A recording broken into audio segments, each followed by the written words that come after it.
வணக்கம் நண்பர்களே.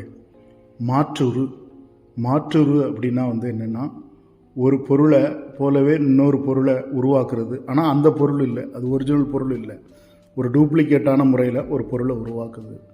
நான் சின்ன குழந்தையாக இருக்கும்போது, கிட்டத்தட்ட ஒரு 5ஆம் கிளாஸ் படிக்கும்போது 1985 86 வாக்கில் எங்கள் வீட்டில் பசுமாடு, கன்றுக்குட்டி இது எல்லாமே இருந்தது. எங்கள் வீட்டில் ஒரு நாளைக்கு 2 லிட்டர் 3 லிட்டர் பால் கறக்கும். காலையிலையும் சாயங்காலமும் எங்கள் அம்மா தான் பால் கறப்பாங்க. ஸோ அந்த பாலை நாங்கள் குடிப்போம். தயிர் பண்ணுவாங்க, எல்லாமே நெய் எல்லாமே நாங்கள் அந்த உணவுப் பொருளை சாப்பிட்ருக்கோம். ரொம்ப ருசியாக இருக்கும், நல்லாவே சாப்பிட்ருக்கோம்.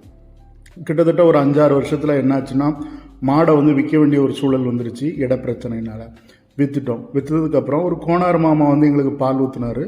அது 1 லிட்டர் நாங்கள் வாங்குவோம். வீட்டில் காப்பி, டீ அந்த மாதிரி குடிக்கிறதுக்கு கருப்பட்டி காப்பி தான் குடிப்போம். ஸோ ரொம்ப அருமையாக இருக்கும் காப்பி. ரொம்ப ருசியாக இருக்கும். ஸோ அந்த கோனார் மாமாட்ட வாங்கும்போது கொஞ்சம் தண்ணியாக இருக்கும், வேறு ஒன்றும் இல்லை, வேறு எதுவும் பிரச்சனை இருக்காது. ஸோ அந்த கோனார் நமக்கு கொஞ்சம் பரவாயில்லாமல் பால் தான் கொடுத்தாரு. ஸோ ஆனால் இன்றைக்கான சூழ்நிலை ஒரு 20 வருஷம் கழித்து இன்றைக்கி நான் பார்க்குறேன், எந்த விதமான பால் பொருட்கள் எல்லாமே மாற்றுருவாக மாறிடுச்சு. இன்றைக்கி ஒரு இடத்துல ஒருத்தனை கைது பண்ணியிருக்காங்க, பீகார், உத்தரப்பிரதேசத்துலலாம். என்ன பண்ணியிருக்கான்னா, அவன் பாலை கெமிக்கலில் உருவாக்கியிருக்கான். கெமிக்கலில் உருவாக்கி ஒரு 6-7 வருஷமாக அவன் அதை நடத்தியிருக்கான் அந்த கடையை. அதில் நிறைய பேர் வாங்கி அதை குடிச்சிருக்கிறாங்க, எல்லாம் செஞ்சுருக்கிறாங்க.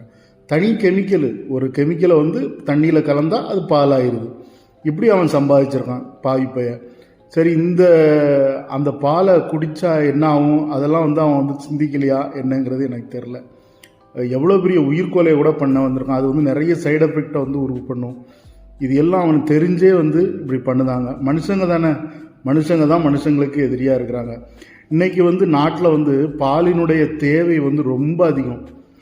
மக்கள் தொகை அடிப்படையிலையும் எல்லாம் மாடுகள் ரொம்ப குறைஞ்சிருச்சு. என்னைக்கு ஒட்டுறகம் இந்த வெளிநாட்டு மாடுகள் எல்லாம் வந்துச்சோ உள்ள, நம்ம நாட்டு மாடை நம்ம என்னைக்கு அடித்து வரட்டினமோ அப்போ நமக்கு பால் தட்டுப்பாடு எல்லாமே ஒரு தட்டுப்பாடான ஒரு சூழ்நிலையில் வந்துருச்சு. ஸோ அந்த சூழலில் இன்றைக்கி அவன் அந்த மாதிரி செய்கிறாங்க. பால் தேவை இருக்குது, நிறைய காசு கிடைக்கும், பாலை வாங்கிறதுக்கு ரெடியாக இருக்காங்க மக்கள்.